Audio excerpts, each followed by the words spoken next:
Hello, everyone. Welcome to our live stream today. Today, we're having a very special guest. It's one of our Nigeris, is John, who's going to be presenting about how to get your initiative approved. We're going to start really, really soon. We have opened our Slido so you can ask questions and also get in the pool that we're going to do to break the ice a bit and what get to know you better. Here you can scan the QR code or you can go into Slido with the code that you see on the screen and introduce it and it will take you to our Slido. So let's go. First things first, as I mentioned, today we're having John. John is one of our product management consultants, and he's going to be talking about how to get your initiative approved, which is a very interesting topic, not only for PMs, but also if you're not a PM, you're going to find a lot of insights in it because it goes around how to pitch your ideas to leadership and how to get them to skyrocket.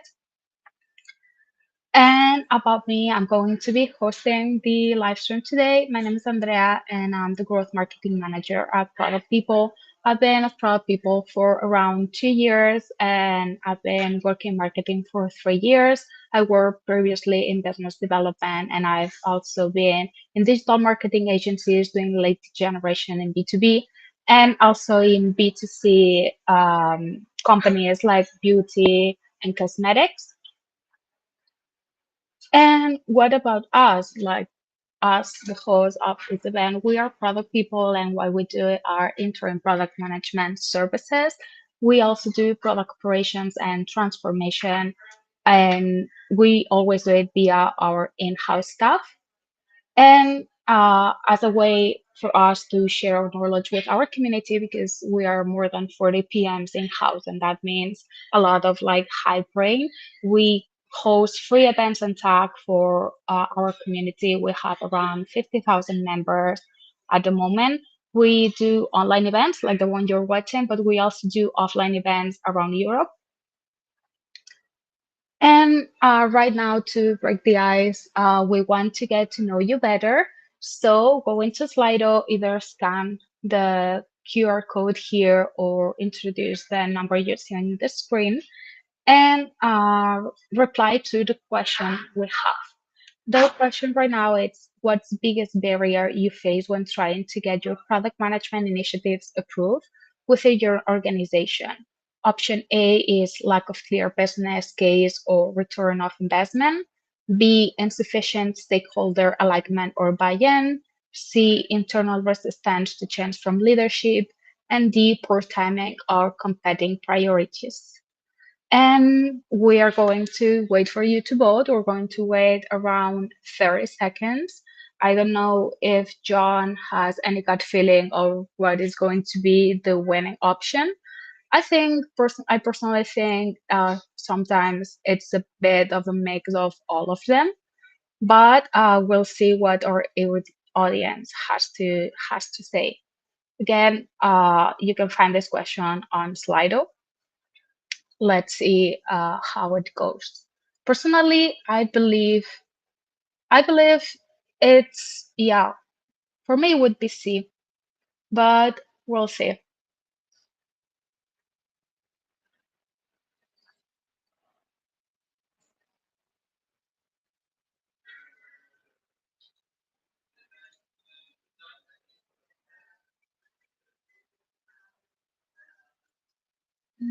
Okay, we have the results for the poll, and the winner is option A with 45% of votes. Option B had 20% of the votes. Option C, 20% of the votes too. And option D, 15%. So you're going to have to work with that, John, and see what your presentation has to say about it. So here's John. I'm sure he's going to be better than I am at pitching himself. So I'll give this day to John. It's your moment to shine. Thank you so much. Thank you, everybody, for joining. So today we're going to be talking about pitching your ideas to win over stakeholders and some of the key tips and tricks that I've learned over the years. And fortunately, just to give a little bit of background on me, I've been in product management and B2B sales for a little 7, 8 years now, something along those lines, with product people for the last two of those. I've had a wealth of experiences in big companies, small companies. And where I learned the bulk of this was actually at a small company out of San Diego a long time ago, where I had a very, very awesome mentor that kind of pushed me to learn how best to navigate some of the complexities of discussions with respect to getting my initiatives approved. And so I'm passing on those tips and tricks to you.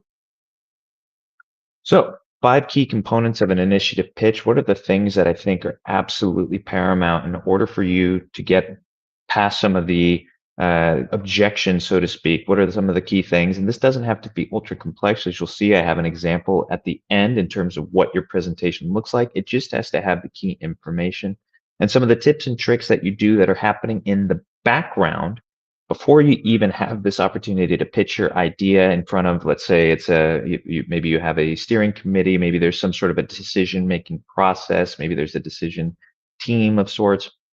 Before you give this presentation in front of them, what are some of the tips and tricks that you can do in order to increase the approval chances before you actually have to get to that decision point and then ultimately end with some key takeaways? So just to kick this off, why is getting approval an essential skill? Right? Leadership decisions affect your project outcomes, resource allocation, strategic direction. And if you are not preparing appropriately, you're going to miss out on some opportunities. So your goal, deliver a clear, compelling, and data-backed presentation that, again, in the background, you've already done a lot of the preparatory work such that when you ultimately give this idea and put this idea in front of your key stakeholders, they are ready to give you a yes. So key components of winning a presentation. You want to give a summary of the challenge itself. Define the problem as clearly as you can. Okay. Then you want to define the solution. So some alignment with the business goals and making sure that the solution is clear, everybody can understand it. You want to have some cost benefit analysis, some ROI focused validation that has been done.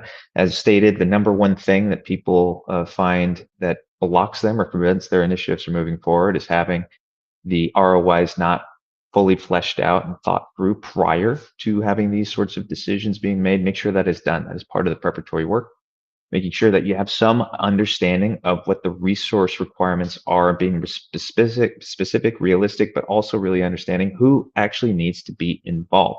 If you need sales involved, you should mention that up front. If you need marketing involved, if you need developers, obviously most of the time in product management, we are talking developers, but you need to be cognizant of that. And you need to have some sort of a high level plan, right? Meaning we have some key milestones, some contingencies, some things that need to be fleshed out, and making sure at the end there's an appendix. Keeping those details there as a backup for some from deeper discussions as required. But ultimately, you hit the key points. If somebody has a question, then you have the data that's available to you to have that discussion embedded within the presentation in the appendix. Otherwise, but in all reality, we'll get to I'm jumping ahead to some of our tips and tricks. Some of these detailed discussions should have happened with individual stakeholders prior to ever getting into that meeting. But let's dive into some of the details. So challenge summary. So we want concise, data-driven description of the problem. And I mean data-driven, meaning you have some user research to validate this, some market research, competitor research. You have some sort of maybe some preliminary testing that has been done, but you aren't just coming and summarizing the challenge and saying something's broken, we have to fix it. It's like, no, you want to be able to explain in detail why this is a problem that is actually worth solving and some data to validate why this is something that needs to be taken care of now. Leadership must feel the urgency of solving this challenge, right? If we do this today, here's the benefit. Here's the cost of not doing it today. You need to be able to keep these things at top of mind. Some tips, short and impactful, right? I've seen presentations and early in my career, I'd given presentations where I gave detail after detail after detail after detail, and ultimately people got lost trying to navigate all of the different details when really there's one or two key impactful statements that need to be clearly articulated. You can do that if you can figure out what those key statements are, super impactful. And if you have the ability to utilize charts or graphs, they always say pictures speak louder than words. This is a scenario where you might be able to utilize charts and graphs to help visualize the challenge in a way that simple lines of text aren't necessarily capable of doing. Once you've clearly articulated the problem, then you want to clearly articulate the solution. So what is the high-level description of your proposed initiative? By the time you're getting in front of decision makers, again, in theory, you would have already had conversations with individual stakeholders. So this isn't coming as a surprise. So you can, at this stage, keep this fairly high level, right? You don't need to necessarily go through every single detail, every single slide, every single uh, mock-up, etc. In theory, at this stage, people should have some idea of what you're going to be proposing. But leaders really need to understand at this stage how your idea aligns with company objectives and how it actually solves this problem that you are trying to overcome at this stage. So always try to connect the solution with specific organizational goals. And again, referring back to how does this attack this challenge that has been put in front of you? And make sure, if you can, highlight how this particular solution is actually better than alternatives that could be proposed.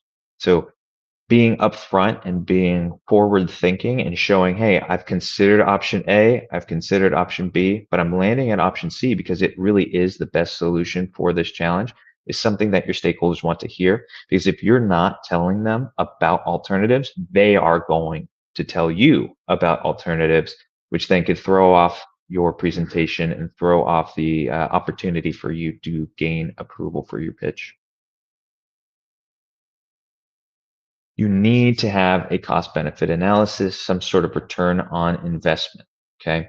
You need to have financial justification for your initiative. Leaders need confidence, and they need to feel confident that your validations have, your assumptions have been validated to the extent that they can.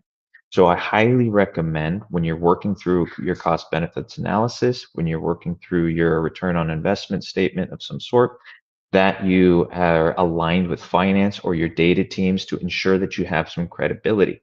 If you believe that this initiative that you're going to work on is going to impact metric X, it's going to increase it, it's going to decrease it, you have some understanding or some hypothesis of what percentage increase it will have on metric X, then you should be able to, through your cost benefits analysis, make a determination of how that increase or decrease in this metric is going to ultimately lead to an increase in revenues or decrease in costs of some kind.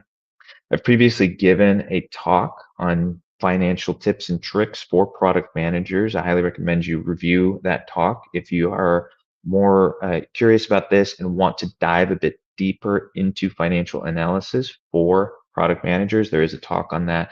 Perhaps we can link that at the end of this presentation. But you really want to clearly present those cost benefits, the expected ROI. And again, just like I stated with the solutions, make sure that you are being realistic and showing different scenarios whereby, hey, this scenario is predicated on some assumptions that we believe are valid and to be true. But here are some other scenarios where, hey, maybe it performs even better than we anticipated. And here's some scenarios where it might perform worse. Because again, if you are all sunshine and roses and saying everything's going to be perfect, somebody's going to say, well, what about if it goes poorly? You want to be transparent, and you want to be the first person that highlights risks so that, and you've validated those risks and you've discussed mitigation strategies with stakeholders that are most impacted by potential risks so that they're aware, they know that you've thought about it. And when you're being challenged by it in that presentation, in theory, one, you're very, very prepared, but also in two, if you've had these discussions, these preliminary discussions with some of your stakeholders, they feel much more confident that you at least have an awareness and some potential strategy for how to overcome the risks that lead you to a negative financial situation. Okay? Then you want to definitely highlight the resource requirements, in particular, what sort of you know personnel, what kind of talent do you need in order to ensure that this thing is successful. If you need marketing support, make sure you state, we're going to need marketing because we're going to need to advertise this. There's a cost to that. That cost should be embedded within your financial plan. Okay, we're going to need sales to promote this. By the way, we've already thought about that. We talked with sales. We know we're going to have to put together a pitch. We're going to have to put together some collateral so they can sell this thing. Hey, we've talked to developers. We understand that there's going to be some potential tech stack modifications, that we're going to have to implement some new technology. And the point being, we know the key players that we're going to have to involve in this. We've already had some preliminary discussions with them. They're aware that this thing is coming. This is not a surprise. And we've already started to have some preliminary high-level discussions about how we're going to address some of these needs. Again, your stakeholders, you don't want to walk into a meeting and say, by the way, we're going to need marketing support. And the marketing guy is sitting there going, wait, nobody told me. I'm not prepared for this. I'm a little caught off guard. How can I make a decision on this? So again, make sure that they are aware before they're finding their name embedded within your resource requirement part of the presentation. And then the last element, you want a high-level project plan. So this is some sort of a timeline, some key milestones, and some contingencies. And why you want to see that you've thought about this and that you have a realistic path forward, okay? Always want to build in some buffers to accommodate uncertainties. You always want to highlight the major milestones and emphasize your adaptability. Hey, if we hit this point and we're not seeing some metric move during our MVP phase, we're going to pivot. We know that, we're highlighting that. And here's the pivot point. Hey, we believe that the developers are going to take about 4 weeks to actually be able to code the MVP, but we're putting a 6-week buffer because we don't know what we don't know, because we had a discussion with an engineering manager that thinks there might be some competing priorities. There might be some resource constraints. We know that we need to build in a buffer. We're cognizant of that. We know that there's risks. We've built something out that's a bit more realistic, and that we can highlight those major milestones and highlight the fact that we're cognizant of the fact that these things aren't as simple as they may be. We're having some contingencies baked in. So again, tips and tricks for success. Pre-align with stakeholders, right? Meeting with those decision makers ahead of time. The goal is to not only make them aware, but if possible, you secure their buy-in in private. If you have like a group setting where you have a bunch of different persons that need to say yes in order for your initiative to move forward, it is entirely possible that due to peer pressure, somebody in the room is going to say yes when they really want to say no. And what can happen, unfortunately, is what can happen. They might have said yes, but in the background, they aren't supporting you. They're actually maybe trying to find a way to kill your initiative because it's not something that's aligned with them, that they didn't really want to support at the beginning. So in theory, you're meeting with these stakeholders, you're having preliminary discussions, you're navigating some of the potential risks and the consequences of that in advance, embedding those concerns into your presentation, again, being as transparent as possible. And again, trying super hard to secure buy-in before that individual has to have buy-in within a group setting. If you can get 9 out of your 10 stakeholders in private to say, I am going to support you on this, then they do it in public. This is going to be a really positive means of doing this, of getting you towards success. Again, those financial assumptions, you guys highlighted this in the survey, and it is absolutely true.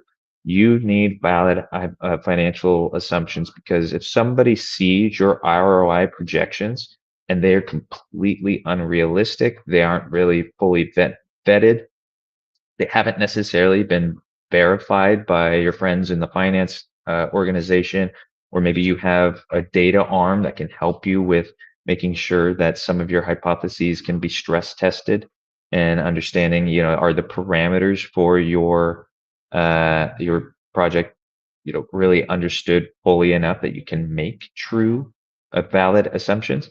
Do that ahead of time. Ensure those benefits and those ROIs are validated so that it's not just you that's presenting this. You're saying, hey, I'm presented this in partnership with the much smarter people than me, the PM, the people in finance, the data analysts, the people that live and breathe data and finance. They are in support and they agree that these assumptions are at least somewhat valid.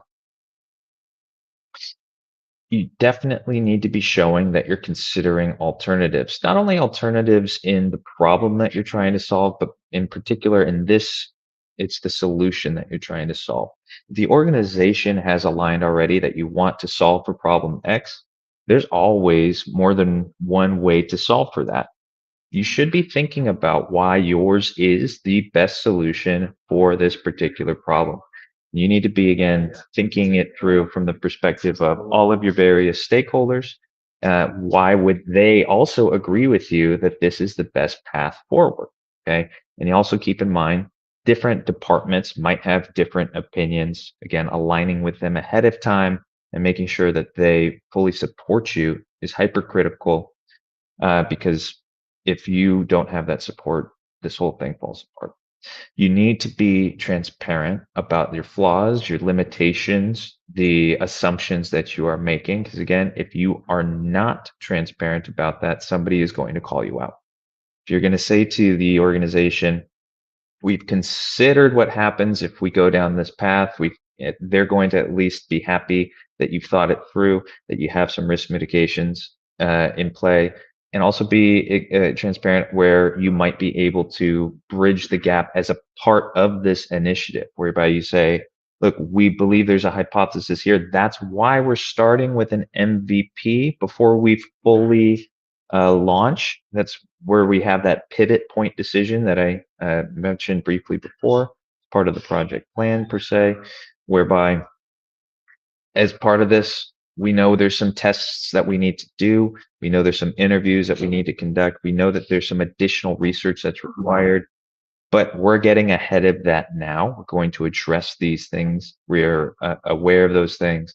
And as part of getting approval for this, we assure you, we're going to take the required steps to making sure that this thing is as feasible, reasonable, and executable as possible. And of course, risks assessments, this is all kind of, I know these are highlighted as separate points, but they're all very much interrelated. We need to outline the risks. We need to outline the likelihood of failure. We need to outline the mitigation strategies whenever that is feasible, whenever that's reasonable to do so. Because again, if you do not highlight the risks and how you're going to address them, somebody's going to do it on your behalf, and that can put you into a position where your proposal is not defensible in that moment. Get ahead of it. So just real quick, this is like an example presentation, super high level. It's not highlighting all the points that I have addressed, but it's getting enough of the key elements so you can kind of get a sense of the direction that we're going here. Some sort of overview summary. We know that there's a challenge of some sort. We're doing something to investigate this. One of the initiatives is a plan to test these things. How long is it going to take? Is it going to cost us something? Perhaps there's even some, really low break-even point that can help us justify moving this thing forward. Hey, we've done some research, looking at different things through different various financial reports, and hey, the different research reports suggest this thing that we want to do is likely a good idea because of the different sources that are confirming that. Why we want to do this? We know that there are product differences. We know that there's a lot of evidence about this. We know that this helps us create a different value proposition, right? These are dummy examples, but you get the concept here. Why this thing? It's very important that you have some clarity. And again, This is meant to be overly simplified because if somebody wants a lot of detail, you should be able to drill down within your appendix where you can then show the details that might not be embedded here, because here you just want to be speaking to it. You don't necessarily want to be grinding through on some specific detail, because that specific detail might completely derail your presentation. Keep the presentation focused on the things that you need your constituents to hear so that they can ultimately push this thing forward. Some sort of a test outline. What are we going to be doing? What sort of frameworks, right? Keeping, again, high level. What are the things that they really, really need to be focused on? And, I like having this little box at the bottom here that's saying, if you only have to remember one thing, just remember, we've got a plan. We're structured in a way. We mentioned financial analysis again and again and again. I like to do, when possible, detailed financial analysis. Again, something that has been validated and even, if possible, worked on together with the finance team, with some of your data analysts, but getting to a point where you can actually have different scenarios planned out, where you can then highlight, hey, look, we've done the math. We are confident that this is something that is going to be functional. But also, as I mentioned before, hey, if you notice on the very left column, there is a scenario where we lose money. Be transparent about that, right? If everything goes poorly, hey, we could lose some money. Be transparent, but also highlight, look, there's other scenarios where maybe the conversion is higher than we anticipated. Maybe it's about the same, where we think that there's high upside potential, right? Make sure you highlight all the different variations and be able to explain that again in the details, keeping it as high level as you can here.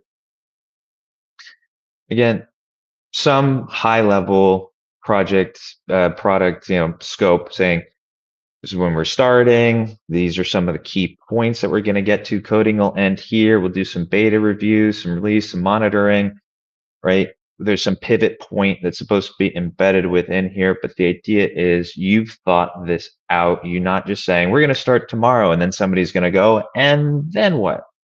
Because the ultimate question that people are going to be asking, especially if these are senior enough leaders, is when is this going to be get done, and when are we going to start seeing results? And these sorts of timelines, these sorts of scopes and milestones are going to help you there. And again, highlighting in this particular thing, what's in scope, what's out of scope. We're working on workflow X in this thing. Workflow Y, out of scope, not interested in it. We considered it, not interested in it. We can dive into the details of why we're not doing workflow Y. And that's in the appendix. We likely have already talked about it, individual stakeholders, because we met in private. Hey, we're not going to the UK, individual stakeholders. We've likely talked about this. If you want more details, it's in the appendix. Let me finish my presentation, please. And then you're showing that you've thought about these things. In some sort of an overview, again, highlighting your key stakeholders. We're going to need our friends in UX. We're going to need our friends in engineering. Here's the key folks. They should all be aware to some extent. They should be aware at a high level what's needed. Everybody should be aware of the business justification, and everybody should be aware of the different risks that may be there. You can summarize it in something simple like this. If you want to break these pieces out into the different slides, that's an option too. I'm a fan of simplicity. And again, know your audience. If you're pitching to the C-suite, they don't have time. They like things like this. If maybe you're having one-on-ones with individual stakeholders that are going to be involved, maybe they want a little bit more time to think these things through. You might want to extend your presentation a bit, but still keep to the key details that are important to the stakeholders. Know your audience. Common pitfalls to avoid: do not overload your slides with data or text, and keep it as simple as you can. Sometimes you need, right, more information. I gave that highlighted financial analysis, lots of numbers there. But if you can highlight the key things that they need to focus on, what's that bottom line or whatever, get them there if you can. Never ignore the potential risks or limitations. If you're going into the presentation again saying everything's perfect, nothing can go wrong, we know that this is the greatest idea ever, somebody's going to call you out for it, and they're going to say, no, that's just not how these things work. Something is likely going to go wrong. Have you thought about it? Make sure you think about it in advance. And always engage with key stakeholders, particularly decision makers ahead of time, any stakeholders that might be able to push towards the no or challenge you as your project, even if it gets approved, might challenge you after the fact. You try to engage with them all ahead of time, because if you don't, you're likely going to have some conflict. You want to avoid that as best as you can. Simply simplify, add clarity, win that approval. So summary, you got 5 key components of a winning presentation. You need to prepare, you need to validate, you need to align with your stakeholders before presenting. Try your best to get a private yes before you have to fight for that public yes. Again, you don't want to catch people by surprise. You don't want somebody to feel pressured into saying yes when they really want to say no, because in that event, even if they said yes in public, in private after the fact, they might be trying to shut your initiative down. And hey, practice makes perfect. You're going to do this again and again and again. You might fail once, might fail twice. Keep trying, keep iterating, align with your stakeholders, understand why. If you're not getting your initiatives authorized, you're not getting past some of your key stakeholders, try your best to figure out why, refine your approach. And I wish you all a lot of success in getting your initiatives approved. Thank you very much. Feel free to connect with me. We can talk on LinkedIn, and happy to field any questions that you may have. Thank you, John. That was a very interesting presentation. I really like how you included like a practical case or use scenario. I found it very, very useful. So as John said, now we're going to go into the Q&A part. To drop your questions, again, same as the poll, either you can scan the QR code that shows here or introduce the other numeric code. I will give you a couple seconds if you want to do it, and then I'm going to go into a bit of presentation about product people while we gather all the questions from different channels, and then John will happily reply to all of your questions. So about us, who are us, as I mentioned earlier, we are a product management consultancy. We do interim product management, and that many times comes with a lot of questions like, what are actually your use cases, or when do we need to be engaged? So the most common case usually, as we mentioned, interim or fractional product manager. Sometimes it's for permanent position covers, like while you're hiring, since often it takes a while to cover a product management role. Maybe for parental leave covers, that's also one of our use cases, one of the most frequent ones. It can be 3 months, 12 months, or anything in between.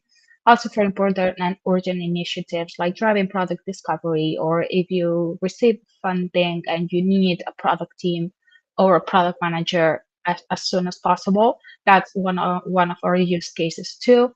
Then we also do program management and product operations. This includes if you want to upskill your product management team, if you want to increase the skills or like set personal development plans. And then if you want to create and streamline processes and programs from 1 to 0 and hyper growth or more. And lastly, we do transformation acceleration, which means if you want to shift from sales or tech led to product led, or if you want to configure your product strategy. Actually, our founder, Mirella, has a very interesting talk about um, how to become product led and how to do product led growth. It's in our YouTube channel. It's on the link in the description of this event. So if you feel called to it, feel free to go and check it out. It's a really interesting talk. So we've worked with some amazing B2C clients like Zalando, Scout24, FreeNow, DeepL, Backmarket, and Blinkist. We've also had really good B2B clients like the World Health Organization, Remote.com, Eterno, and Cognigy. And about us, we've held more than 300 cross-functional teams, and we've had more than 70 clients from a wide range of possibilities, from Series E startups to publicly listed companies. We are 42 product leaders or product managers who are here in-house and full-time, which this ensures the qualities of our services.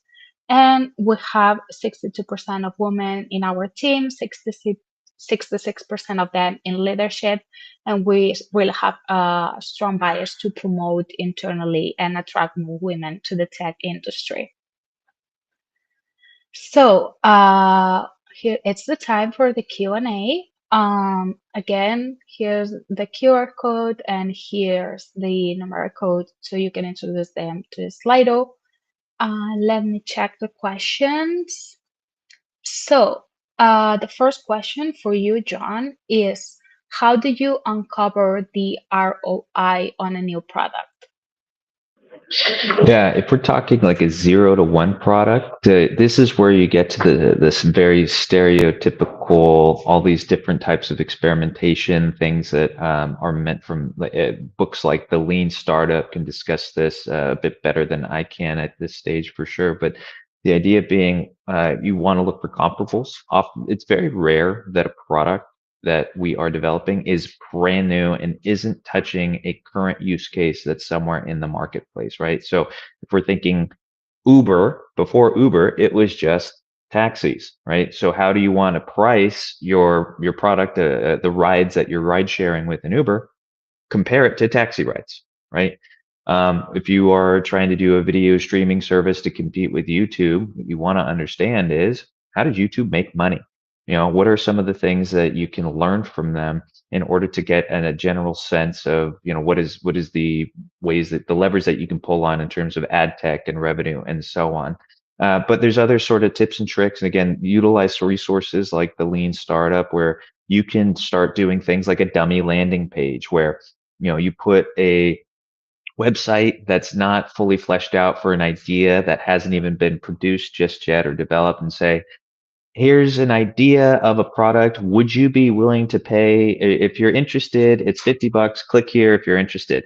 Track how many clicks based on the amount of persons that were on the website.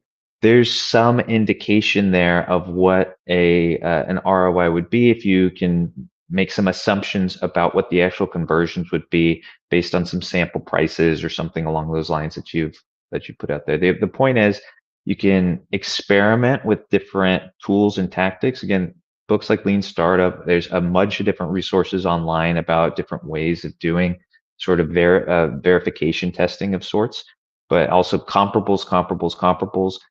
Most new products aren't truly new. They are an evolution of something that currently exists in the marketplace. If you can figure out what your prospective customer is paying for their current solution, think about what they'd be willing, that might give an indicator of what they'd be willing to pay for your version of the solution, your enhancement of the solution potentially. And that can lead you towards making assumptions for what those ROI is going to be.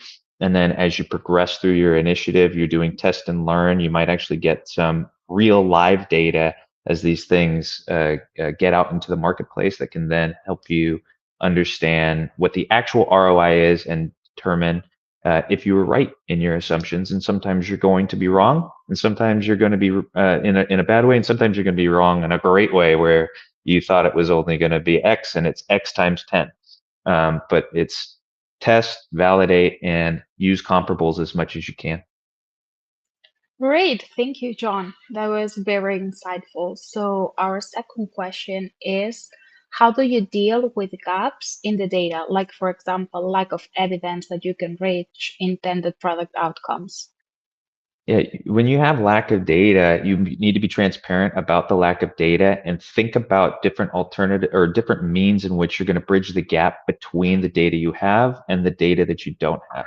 As I had mentioned before, one of the things that you might want to embed within your pitch is some sort of an MVP or some sort of a testing phase where you say, look, ultimately we want to get to this solution over here, but before we get there, we might want to have an alpha, beta, MVP phase where we put something out into the marketplace that has some of the features, some of the things that it's not a fully fleshed out product of sorts, but we can use that as a test and learn opportunity to really sense, what direction this is going to get to. If we're talking about internal data, I'd want to work with your teams to understand, hey, what are the opportunities to enhance your internal systems to actually get you the data that you need so that you can figure out, hey, how do I actually determine if we make this change that we're going to be able to track and measure it effectively, right? So if let's say you just have a simple website and you wanted to determine whether or not the button on the left side versus the right side leads to higher conversions or a higher call to action for a particular call to action that you're interested in. Well, look, if you can't even see the click-through rate today, you got to get your data set up, your infrastructure set up within your organization so you can see these basic metrics and then utilize those basic metrics to measure the change for before and after.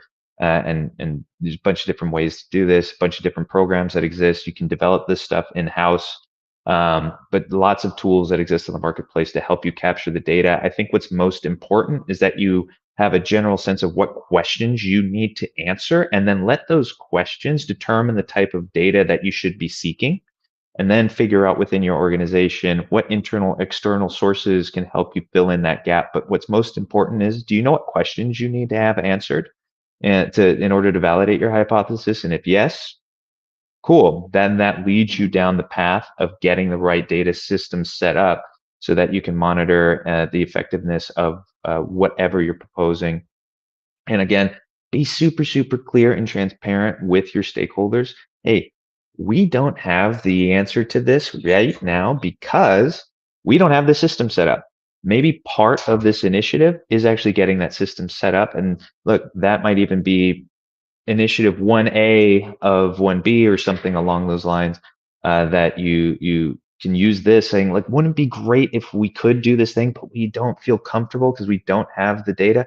Imagine how many other things we'd feel more comfortable testing and learning on if we had the data system set up. So you could actually potentially leverage your big picture initiative as a means of getting you some access to, internal or external data systems of sorts that can help you bridge the gap between what you know and what you don't.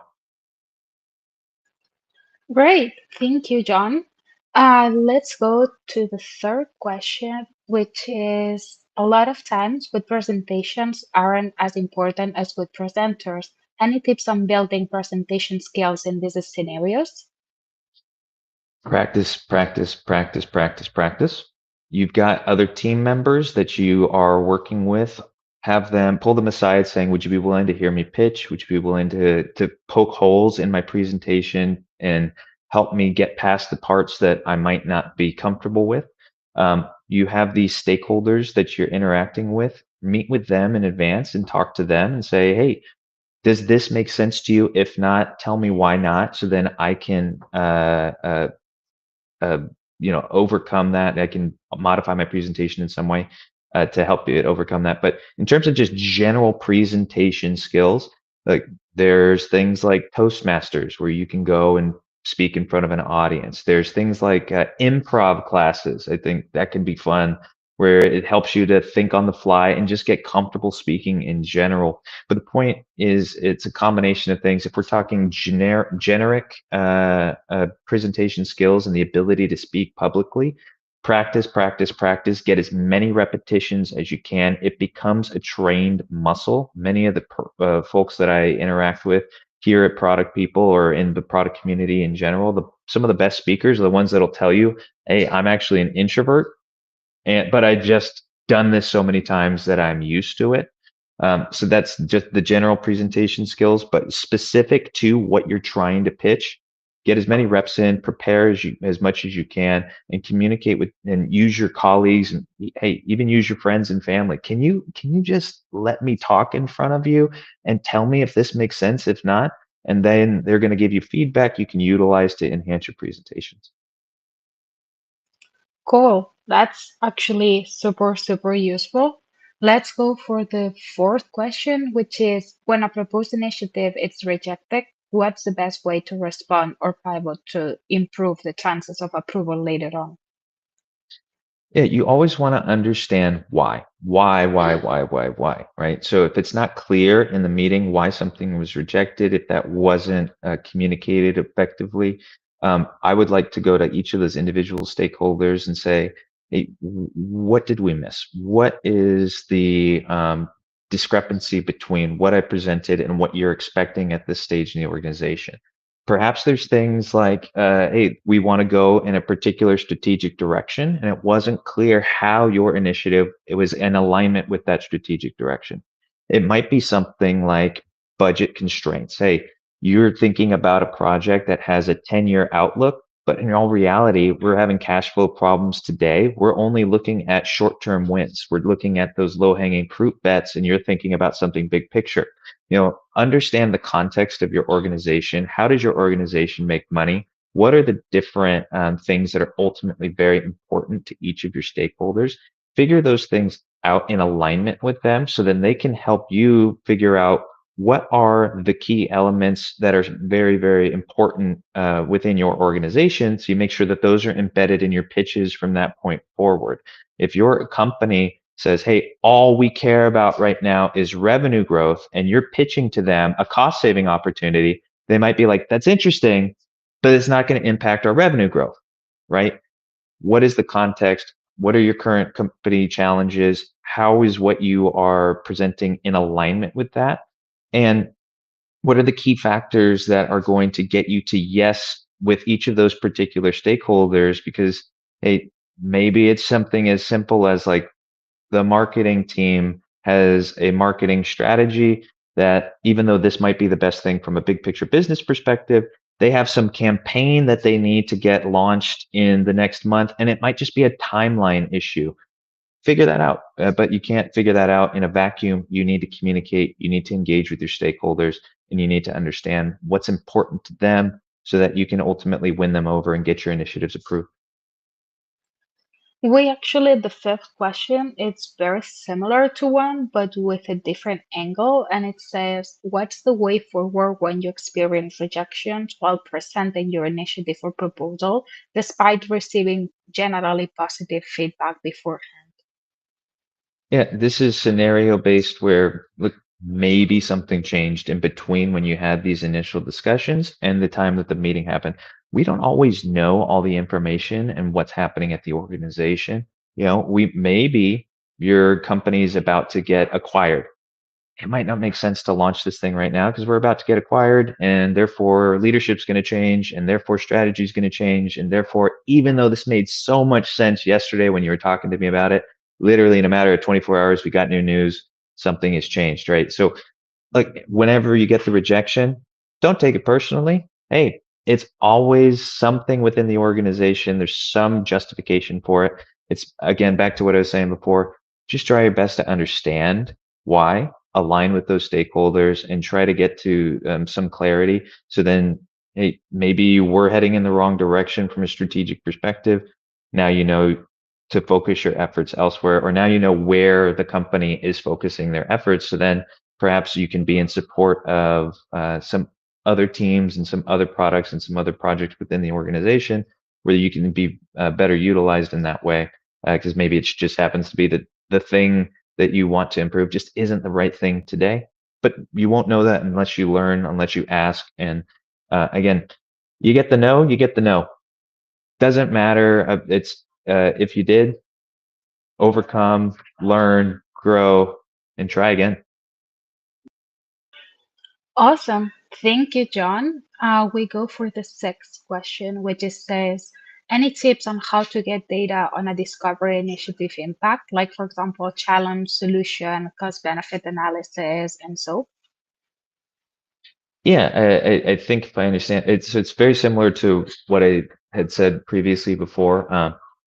Like there's a lot of different opportunities to experiment without actually giving into the full investment. And I've mentioned, having something like a dummy web page with some basic data that you click on something.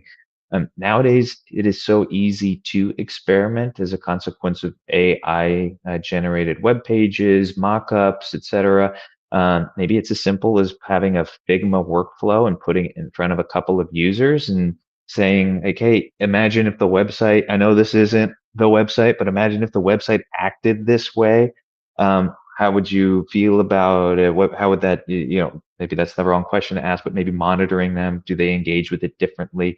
And use these different tactics and techniques and tools to gather some baseline data, even if you don't have the budget approval to develop a fully coded thing, you can still experiment with no code or low code solutions. And again, take advantage of the fact that AI is here and you can just build stuff that isn't meant to be the final production version, but is plenty good enough for some sort of a test and learn scenario. And even if you don't want to go that path, it could just be something as simple as surveys. Could be something as simple as market research and doing some competitor analysis and doing a SWOT toes analysis to understand, how you're competitive versus somebody else. There's a lot of different things that you can do to bridge the data gap um, if you don't have it in house. Good. Thank you so much, John. We have one last question, but I can reply to this one, which is, will the slides be available after the live stream? And yes, John, I think we can make the slides available. We can paste them on the live stream description. The recording of the live stream is going to be available on our YouTube channel for you, so you can watch it whenever you want. And we will paste the slides there so you can check them out and go back to these ideas whenever you want. So, thank you so much for coming here today, for spending this evening with us. And thank you so much, John, for sharing your knowledge so generously. Just some final remarks. We are hiring. So if you feel called to work for Proud People, if you would like to be part of one of us, then here's the QR code that you can scan that will take you to our job pool. Then we have a newsletter that, by the way, it's going live this week. So if you subscribe now, you will receive the newsletter on Thursday, and you will receive inspiring product stories every month. And stay tuned because next week we have another live stream like every Tuesday at 5 p.m. Central European Time. This time, Dr. Andreas Rother is coming and he is going to be talking about Curiosity Unleashed and how to do exceptional product management using that curiosity. So, thank you everybody for joining us today. It was a lovely evening. Thank you, John, for sharing your knowledge. It's always a pleasure to listen to you, and we wish you an amazing rest of the day.